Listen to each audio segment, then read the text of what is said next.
5절 온유하는 자는 복이 있나니 그들이 땅을 기업으로 받을 것이라고 합니다. 온유하는 자, 다투지 않는 자가 복이 있다고 합니다. 다투지 않으면 남에게 빼앗기는데 그것이 복이라고 말씀합니다. 다투지 않으면 땅을 잃어버릴 것 같은데 그들이 땅을 기업으로 받을 것이다 라고 말씀합니다. 이 땅이 이 세상에서 땅일까요? 부동산 아주 재벌들이 온유의 복을 받아서 그렇게 땅이 많을까요? 그렇지 않습니다. 많은 것을 이미 빼앗긴 그들에게 땅을 기업으로 받는다라고 약속합니다. 이 약속은 세상에서 빼앗긴 것들을 이 땅에서 보상해 주겠다라는 것이 아니라 하나님 나라의 땅과 기업을 약속하시는 것입니다. 누군가 내 것을 빼앗으려고 한다면 빼앗겨야 할까요? 사납게 울고 부르짖고 싸워서 내 것을 지켜야 할까요? 예수님은 이 땅에서 손해를 감수할 수 있으면 손해를 감수하고 온유하게 살라고 가르치십니다. 누군가 악하게 나의 것을 빼앗으려고 하는데 허술하게 바보같이 빼앗기라고 가르치는 것이 아니라 내 것을 내어줄 수 있으면 미리 내어주어 온유하게 살라는 것입니다. 그렇게 살아야 하는 이유는 지금 앞에 서 있는 분이 예수 그리스도 하나님의 아들이시기 때문입니다. 우리가 믿는 분이 예수 그리스도 하나님의 아들이시기 때문에 우리가 세상 속에서 온유할 수 있는 것입니다. 우리가 빼앗기고도 온유하게 살 수 있는 것이죠. 예수님을 믿는 성도들은 온유해야 합니다. 다투지 말아야 합니다. 애시당초 가진 것이 많지 않으면 다툴 일이 없습니다. 또 남의 것을 빼앗지 않으면 다투고 싸울 일이 없습니다. 남이 내 것을 빼앗으려고 할 때, 줄 수 있을 때 줘버리고 손해를 보면 다툴 일이 없는 것입니다. 온유한 사람 가운데 한 사람이 아브라함입니다.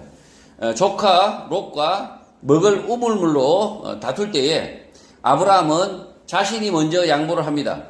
자신이 먼저 손해를 보는 거죠.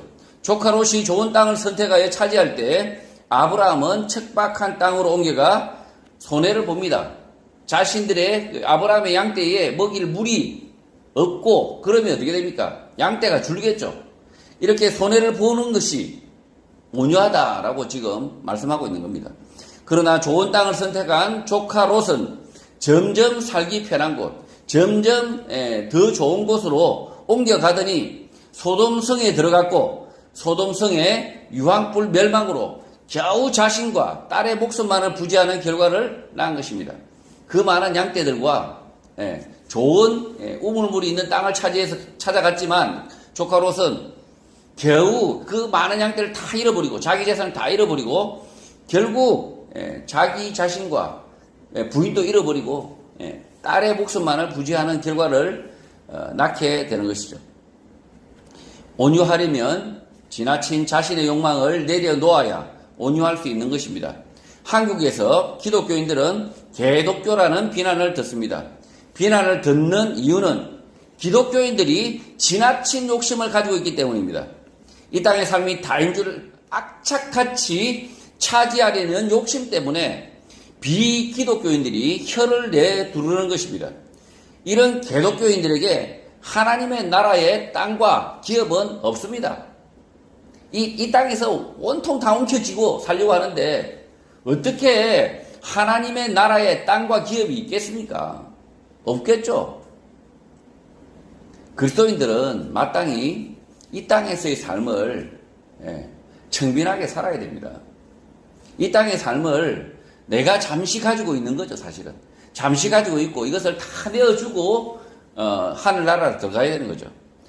그래서 막 움켜쥐고 놓지 않으려고 하는 기독교인, 자기의 것을 삼을 이 땅에서 천년만년 지 자손 만만대대로 넘겨주려고 하는 이 기독교인들을 보면서 믿지 않는 자들이 개독교다. 정말 얼마나 악질적이었으면 개독교라는 말을 하겠습니까? 그리스도인들은 마땅히 이 땅에서 나눠주고 베풀고 그리고 이 땅에서 가지고 가는 것이 아니라 이 땅에서 자기가 가졌던 것을 다 내려놓고 가는 것이 기독교인의 본 모습입니다. 그래야만이 하나님의 나라에서 땅과 기업이 있는 것입니다.